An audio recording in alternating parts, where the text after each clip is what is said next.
Hello, ici Dorine, Et Cyril, des investisseurs sereins. après plusieurs années de travail en tant qu'ingénieur, nous nous sommes lancés en investissement immobilier. Après 5 années d'acquisition, nous étions devenus libres financièrement. Dans ce podcast, nous vous partageons les stratégies et les bonnes pratiques pour développer votre intelligence financière. Dans le but non seulement d'être plus riche sur le papier, mais avant tout pour devenir plus libre et plus heureux. Alors, ouvrez grand vos oreilles et préparez-vous à atteindre vos objectifs. Comprendre l'amortissement simplement.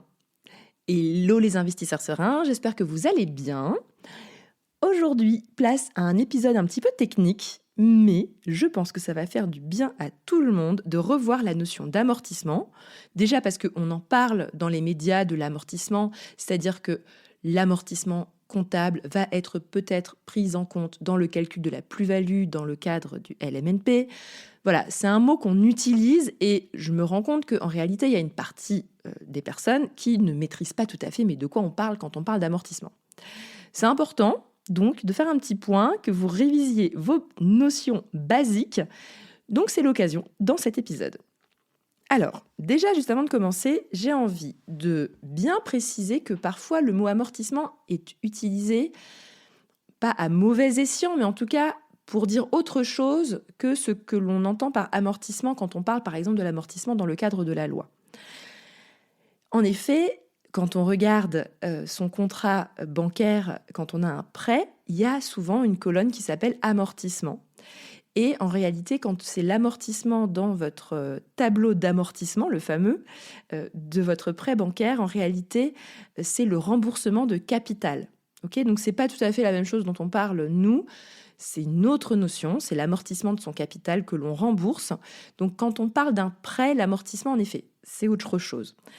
Là, on va parler de l'amortissement comptable, c'est-à-dire l'amortissement qu'on va utiliser dans la comptabilité, à la fois que ce soit en LMNP, LMP ou même foncier réel d'ailleurs, mais bon, en foncier réel, en l'occurrence, il n'y a pas d'amortissement, mais ça pourrait aussi être dans le cadre d'une SCI, donc dans le cadre d'une SCI à l'IS ou même d'une SARL de famille, il y a aussi la notion d'amortissement. Donc en fait, on va parler de ça, l'amortissement comptable, ok ?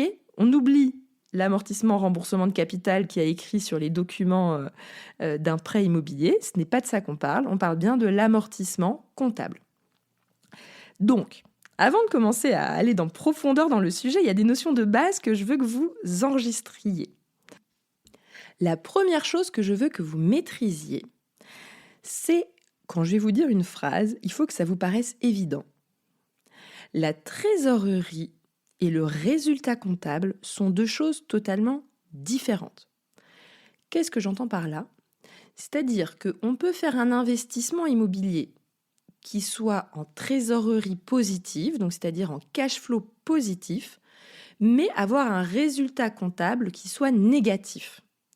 Et tout à fait, on peut aussi avoir l'inverse, c'est-à-dire qu'on peut faire un investissement immobilier qui a un résultat comptable positif, mais qui nous génère une trésorerie négative, c'est-à-dire un cash flow négatif. Le résultat comptable, c'est quelque chose de totalement différent de la trésorerie.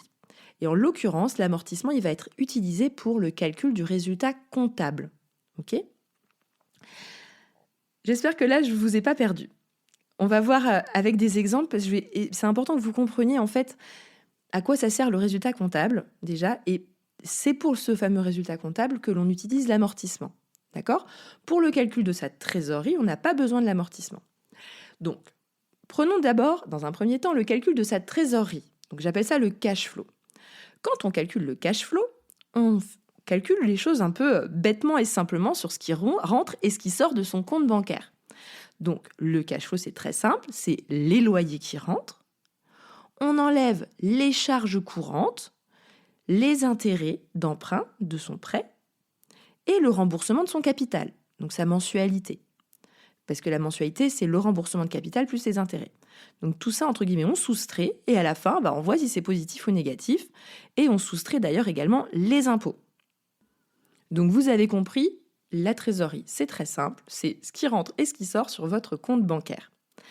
Mais La comptabilité, ce n'est pas la trésorerie. Ce sont deux choses différentes. Et donc, à quoi ça sert, cette fameuse comptabilité? En réalité, moi, je dirais tout simplement, le résultat comptable, il sert pour l'État à calculer combien d'impôts vous devez. Et l'État se fiche de savoir ce que vous avez sur votre compte bancaire. Lui, ce qu'il veut comprendre, c'est comment est-ce que vous vous êtes en réalité réellement enrichi cette année, et il veut vous imposer sur votre enrichissement. Donc, l'enrichissement ne va pas être le même calcul que la trésorerie. Parce que comme vous le savez, le remboursement par exemple du capital de son prêt, certes, ça nous fait baisser en trésorerie, mais en réalité, on s'enrichit en remboursant ce capital parce que on diminue notre dette. Donc l'État, par exemple, ne veut pas prendre en compte le remboursement de capital. Donc il faut comprendre maintenant que l'État, donc le système comptable, va vouloir voir quel est notre enrichissement réel sur l'année. On va tout doucement arriver à l'amortissement, ok? Donc on s'accroche. Le résultat comptable, comment il va se faire? L'État va réfléchir, donc je dis l'État, mais c'est pour, voilà, le système, il est fait comme ça. Il est là maintenant pour essayer de voir comment est-ce qu'on s'est enrichi. Pour calculer comment est-ce qu'on s'enrichit, premièrement, on va se dire, ok, d'abord, il y a les recettes, donc c'est-à-dire les loyers que l'on va toucher. Là-dessus, on est d'accord, c'est pareil que pour la trésorerie. On s'enrichit des loyers de ses locataires. Ensuite, on enlève les charges. Pareil que pour la trésorerie, ça c'est normal. On paye pour dépenser, je sais pas, l'électricité des communs, les taxes foncières, les choses comme ça. C'est de l'argent perdu. Voilà, donc pareil, ça marche, c'est tout pareil que la trésorerie. Par contre, on a peut-être fait des dépenses qui sont pas du même acabit que des charges de dépenses comme la taxe foncière ou je sais pas, l'électricité, la taxe ordures ménagères, peu importe ce qu'on paye en tant que propriétaire, des charges de copropriété qui sont imputables uniquement aux propriétaires, peu importe, ça c'est dépensé, c'est de l'argent perdu, ok. Mais par contre, par exemple, je vais acheter une prestation pour rénover un appartement. Cette prestation, elle va me coûter 20 000 €. Et là, l'État, il va dire, non mais en fait, tu vas pas mettre 20 000 € de charge cette année et du coup, tu vas pas payer d'impôts. Non. L'État, ce qu'il va faire, c'est qu'il va se dire, les 20 000 €, ce n'est pas une dépense vraiment. Tu n'es pas en train de perdre de l'argent quand tu mets 20 000 € que tu investis finalement dans ton appartement en créant 20 000 € de rénovation. En réalité, là, tu as investi et donc je ne vais pas compter ça en charge. Par contre, ce qu'on va faire, c'est qu'on va amortir tout ça sur 10 ans. Par exemple, quand on fait ça dépend en fait quand on fait n'importe quel type d'œuvre, par exemple, si on va faire la peinture, on refait la peinture. La peinture, on va considérer qu'au bout de 5 ans, elle est un peu fichue. Mais que pendant les 5 années à venir, tu vas bénéficier des fruits de la rénovation de peinture que tu as faite pour 20 000 €. Donc, tu as rénové pour 20 000 €, mais au lieu de mettre moins 20 000, alors que concrètement en trésorerie, c'est ce qui se sera passé, tu auras payé 20 000 €. Mais en fait, comptablement, on va se dire, ok, tu as fait 20 000 € de peinture, mais comme ta peinture va perdurer et t'apporter ses fruits pendant les 5 prochaines années, on va diviser les 20 000 € par 5 et on va t'imputer 4 000 € pendant 5 ans de charge, entre guillemets, c'est-à-dire d'amortissement. Donc, vous avez compris, si jamais je réfléchis à mon enrichissement, en fait, je ne vais pas m'appauvrir, selon l'État, de 20 000 € à l'instant T, parce qu'au bout de 1 an, on va considérer qu'il n'y a que 4 000 € de perte de valeur de ma peinture qui se sera dégradée. Et comme ma peinture, on va estimer qu'elle va rester jolie pendant 5 ans et qu'après, je devrais de toute façon la refaire, on va l'amortir pendant 5 ans et donc on va déduire que 4 000 € par an pendant les 5 prochaines années. Et donc ça s'appelle l'amortissement. Ok ? Donc, dans le principe, on va amortir tout ce qu'on considère qui va porter ses fruits plus longtemps que l'année dans laquelle on a fait la dépense. Ça, c'est la logique derrière. Donc, si vous, par exemple, vous achetez quelque chose du genre, j'en sais rien, du papier toilette pour vos locations courte durée, on part du principe que le papier toilette pour les locations courte durée, ça va partir en fumée dans l'année à venir. Donc ça, c'est une charge, il n'y a pas de discussion, ça part tout de suite pour l'année. Est-ce qu'on amortit ou pas ? Souvent, ils se prennent pas trop la tête, les comptables. Ils se sont dit, on va pas. Ils lisent quand même ce que la facture, à quoi elle est due. Mais grosso modo, tout ce qui est à plus de 500 €, en général, ils l'amortissent parce qu'ils partent du principe que du coup, ça doit probablement être un investissement qui va être valable un peu plus longtemps. Par exemple, si vous achetez une machine à laver pour vos appartements, elle va être amortie si elle est à plus de 500 €. Des électroménagers, des choses comme ça, ça coûte plus cher. On considère que c'est un investissement qui va durer dans le temps. Donc, du coup, on va décaler, en fait, on va étaler un petit peu la dépense de cette grosse dépense qui est comptablement un investissement. Et donc, vous vous appauvrissez que d'une petite portion de cette valeur de la machine à laver ou de votre réfection ou de la peinture, peu importe, mais ça va être étalé dans le temps. Donc ça, c'est l'amortissement. Et on va aller plus loin, j'espère que vous vous accrochez avec moi, c'est que l'achat du bien immobilier en lui-même, c'est-à-dire si vous achetez un appartement 100 000 €, l'achat en lui-même est aussi un investissement. Donc, sur cet investissement, comme un peu si vous achetiez une rénovation qui va perdre en valeur avec le temps, on part du principe que votre acquisition va perdre en valeur. Alors, soyons un peu plus précis. Quand vous achetez un appartement à 100 000 €, on va considérer qu'il y a une partie terrain qui, elle, ne perd pas de valeur. Parce que c'est logique, le sol, on va dire la valeur foncière du sol sur lequel est construit votre appartement, ou en tout cas votre proportion que vous avez sur le sol qui est construit, c'est-à-dire l'appartement en lui-même. Vous avez compris, le sol. C'est peut-être plus simple avec un exemple de maison, parce que c'est vrai qu'avec un immeuble, c'est un peu plus compliqué à comprendre qu'un appartement, il a un bout du terrain en dessous de l'immeuble. Mais vous avez compris l'idée. Dans ce cas-là, cette partie-là ne peut pas être amortie. Pour le coup, tout simplement parce que ça perd pas de valeur. Donc, c'est ni une charge, ni une immobilisation, comme ils disent, un investissement. Ça va pas perdre de valeur. Voilà, c'est neutre. Par contre, la valeur de l'appartement, on va peut-être dire 80% des 100 000 €, donc 80 000 €, on va considérer que on va pas le passer en charge. Parce que quand tu achètes un bien, si tu le passes direct en charge, tu as moins 80 000 € de charge. Non, l'État, il va dire non, ça passe pas du tout en charge parce que tu n'as pas de baisse de valeur. La baisse de valeur, en fait, elle va être hyper progressive, c'est-à-dire qu'on part du principe que quand on a construit quelque chose sur un terrain, il y a un moment donné où la bâtisse va être détruite parce qu'elle vaudra plus rien, il faudra la refaire. Parce que voilà, c'est une perte de valeur. En l'occurrence, c'est vraiment vrai, il y a un moment donné, surtout quand les constructions sont pas terribles, des fois, au bout de 50 ans, autant tout raser et tout reconstruire parce que ça a été mal fichu depuis le début. Et dans ce cas, donc, on va amortir le bien immobilier. Donc, sur les 80 000 € de mon appartement qu'on va pouvoir amortir, on va diviser, alors ça dépend des comptables, il y en a c'est 25 ans, il y en a c'est 20 ans, il y en a c'est 30 ans, il y en a c'est 50 ans. C'est un petit peu compliqué, ils font un calcul assez savant pour décortiquer ces 80 000 € et les ventiler sur les différentes années à venir.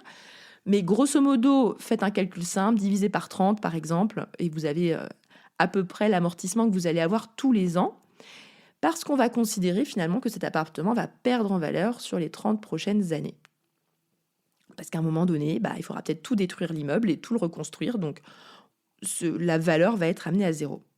Et donc ça, c'est le fameux amortissement. Mais c'est vrai que c'est un petit peu bizarre en immobilier quand on utilise l'amortissement, parce que la plupart du temps, les biens immobiliers, ils perdent pas vraiment en valeur. C'est plutôt le contraire.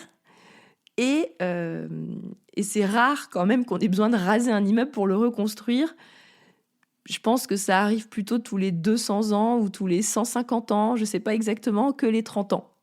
Donc c'est vrai que là, il y a une petite, on va dire, une forme un peu d'illogisme dans l'amortissement. Et c'est pour ça notamment que la prise en compte de l'amortissement comptable dans le calcul de la plus-value veut être fait. Parce qu'on se dit, bah attends, en vrai, ça n'a pas perdu de valeur, tu vois bien, ça a que augmenté de valeur, donc tu vas pas déduire tout ça de ton calcul de la plus-value, alors qu'en réalité, ça n'a pas perdu en valeur. Donc c'est ça le point en fait un petit peu complexe, je trouve, avec l'amortissement du bien immobilier, et c'est pour ça que ça alimente, on va dire, des débats sur le fait que bah c'est pas juste, etc. Il y en a qui peuvent dire ça, c'est que bah on peut se dire, bah oui, mais en fait, c'est nul parce qu'en vrai, ça perd pas vraiment de valeur, l'immobilier, ça fait que augmenter. Mais c'est la règle dans toutes les comptabilités d'entreprise, hein. N'importe quelle entreprise achète un bâtiment industriel ou achète des locaux commerciaux ou n'importe quoi, ou un immeuble pour y loger ses salariés et il investit dans l'immeuble, ce sera amorti en fait. C'est juste comme ça, c'est tous les grosses dépenses qui bénéficient à l'entreprise sur le long terme, on ne va pas les passer en charge, mais on va donc les amortir. Voilà. Donc c'est ça que... Sauf le terrain, comme vous avez vu, parce que le terrain, on part du principe que bah, lui, il ne vieillit pas du tout. Donc vous avez un petit peu compris maintenant l'amortissement. Il y a deux sortes en fait d'amortissement qui sont utilisés. Il y a l'amortissement du bien immobilier en tant que tel qu'on va amortir. Et de l'autre côté, il y a aussi les travaux, par exemple, qui sont onéreux et qu'on va étaler dans le temps en estimant, en fonction du type de travaux, qui va être plus ou moins pour le long terme ou le court terme. Si vous faites par exemple du gros œuvre ou de la toiture, là il me semble que ça peut être 15 ou 25 ans, enfin ça peut être vraiment un investissement qui va être amorti sur beaucoup d'années, alors que par exemple juste une peinture c'est à peu près 5 ans sur lequel c'est amorti. Voilà, je ne suis pas comptable, je le précise. Peut-être qu'il y a des comptables qui vont se dire oui, mais c'est pas 5 ans, c'est 7 ans, je sais pas quoi, c'est possible. Mais l'important, c'est que les novices qui ne connaissent pas ces notions aient compris les grandes lignes de l'amortissement. Et vous avez donc compris que l'un n'a rien à voir avec l'autre par rapport à la trésorerie, donc que le résultat comptable et la trésorerie, ce sont deux choses totalement différentes. Parce que finalement, le résultat comptable, il va vouloir voir est-ce que la personne s'est enrichie ou pas, et l'amortissement fait partie de la baisse de valeur du bien immobilier, mais qui, comme vous le savez, en réalité, l'immobilier, il perd pas beaucoup en valeur, hein. En général, il augmente plutôt dans les faits. Donc, ce qui fait que ça nous crée des sortes de charges fictives qui ne sont pas vraiment réelles, et c'est grâce à ça que bah, souvent, on arrive à payer très peu d'impôts quand on a de l'immobilier. Voilà. Et d'ailleurs, sur le régime foncier au réel, il n'y a pas l'amortissement. C'est-à-dire qu'on va amortir, alors on ne va pas amortir, on va passer en charge les travaux, mais on ne va pas amortir le bien. Donc forcément, en revenu foncier, comme il n'y a pas l'amortissement, on va payer plus d'impôts parce qu'en fait, notre résultat comptable va être plus important parce qu'il n'y aura pas eu l'amortissement par-dessus. D'où le succès du fameux LMNP, LMP, parce que grâce à cet amortissement, en fait, ça fait beaucoup de charges fictives. Je ne sais pas si c'est un bon mot à utiliser parce que ça fait un peu emploi fictif, charge fictive, mais bon. Mais ça fait qu'en fait, ça baisse le résultat comptable et donc ça baisse l'assiette imposable. Juste pour conclure et pour vérifier que vous aviez bien compris, est-ce que vous avez bien compris maintenant, par exemple, quel serait un cas de figure où la trésorerie est positive, mais le résultat comptable est négatif. Donc ça, c'est très simple. Ça, c'est les investissements rentables. C'est aussi simple que ça. C'est-à-dire, nous, par exemple, c'est notre cas. Nous avons un résultat comptable négatif et il est encore négatif jusqu'en 2026. Pour la simple et bonne raison que c'est la banque qui a acheté l'immeuble, c'est la banque qui a financé les travaux. Donc, c'est de la trésorerie que nous n'avons pas sortie de notre poche parce que c'est la banque qui l'a sortie de notre poche. Ces investissements nous rapportent de l'argent Et on rembourse une mensualité qui est relativement faible et on rentre beaucoup de loyers. Donc, en termes de trésorerie, nous, on est positif. Mais d'un point de vue comptable, étant donné que tout l'immeuble, enfin, si vous avez bien suivi, à peu près 80% de l'immeuble doit être amorti, et en plus, les travaux qu'on a injectés dedans, eux aussi sont amortis, donc la peinture, etc., en fonction du type de travaux que vous avez fait dedans, ça va être ventilé sur un nombre différent d'années. Ça fait que pendant plusieurs années, on est tranquille et donc on ne paye pas d'impôts parce que notre résultat comptable est négatif. Enfin, en réalité, il est nul et c'est juste que le négatif est reporté aux années suivantes. Donc, ça nous fait une sorte de réserve de résultats négatifs qui est reporté aux années suivantes. Donc, on ne paye pas d'impôts, mais pourtant, la trésorerie est positive et c'est le cash flow positif. Et maintenant, terminons l'exercice avec un cas de figure où, justement, la trésorerie est négative, mais le résultat comptable est positif. Alors ça, typiquement, c'est un investissement pas très rentable. Enfin, moi, j'appelle ça pas très rentable. Par exemple, les personnes qui achètent un appartement en revenu foncier classique, ou même, je dirais même en LMNP, peu importe en réalité, qui font pas de travaux ou très peu de travaux dedans. Certes, le bien, il est amorti, mais finalement, comme il ne rentre pas beaucoup de loyer, l'amorti, il ne rentre pas tant de loyer que ça. Il n'y a pas beaucoup d'amortissement dans le sens où, imaginons, il n'y a pas trop de charges. Il n'y a pas beaucoup d'amortissement parce qu'ils n'ont pas fait de travaux dedans. L'appartement ne vaut pas grand-chose non plus. Donc, finalement, le résultat comptable il est légèrement positif. Donc, ils vont payer des impôts dessus. Mais de l'autre côté, en termes de trésorerie, en fait, ça va être négatif. Tout simplement parce que rien que la mensualité, plus les charges, plus les impôts qu'ils doivent payer dessus, ça va être plus important que les loyers qui rentrent et donc ils vont être en trésorerie négative. Voilà, je sais que c'est un épisode vraiment technique, mais j'espère que ça vous fait du bien et que ça vous fait plaisir. D'ailleurs, n'hésitez pas à mettre en commentaire si vous aimez ces épisodes un peu techniques. De toute façon, si jamais vous êtes là, c'est que vous avez aimé suivre et essayer de vous former. C'est vrai que c'est un peu limite une mini-formation, même si sans visuel, c'est un peu plus dur encore à comprendre, mais peut-être que vous avez réussi à vous accrocher. N'hésitez pas à me mettre des petits commentaires. Évidemment, les comptables, j'ai fait des imprécisions. Il y en a même que j'ai fait volontairement et dont j'ai parfaitement conscience, mais parce que je ne veux pas noyer les gens dans trop de détails. Mais n'hésitez pas si vous avez envie de vous amuser à mettre des détails dans les commentaires. J'ai essayé de faire des choses approximatives, mais pour que vous compreniez la logique. Et une fois que vous avez compris la logique dans sa globalité, vous pourrez aller un peu plus en détail, comprendre un peu plus encore comment se font les calculs. Moi, je sais que je me forme en fait à ça au fur et à mesure des années en relisant les résultats comptables, comment on appelle ça, les liasses fiscales que le comptable il nous envoie. Je relis tout en détail, j'aime bien comprendre et au fur et à mesure des années, même chaque année, je dirais, j'apprends quelque chose de nouveau, une petite subtilité que j'avais pas vue, etc. Et c'est comme ça que tout doucement, on va se former. Mais l'important pour vous, c'est de comprendre vraiment les grandes lignes pour que vous puissiez faire les calculs grossièrement au moment de votre réflexion d'achat immobilier, que vous ne soyez pas surpris d'avoir un résultat négatif et un cash flow positif, ou l'inverse, un cash flow négatif et un résultat comptable positif qui vous fait payer des impôts. Donc voilà. Et d'ailleurs, je pense qu'on peut aussi avoir une trésorerie négative et un résultat négatif, et on peut tout à fait avoir un résultat comptable positif et une trésorerie positive. Donc en fait, l'un et l'autre ne sont pas vraiment liés, si vous avez bien compris l'épisode. N'hésitez pas en tout cas à mettre des commentaires, des notes de 5 étoiles, ça me fait toujours hyper plaisir. Sur ce, je vous souhaite à tous une excellente journée et à bientôt.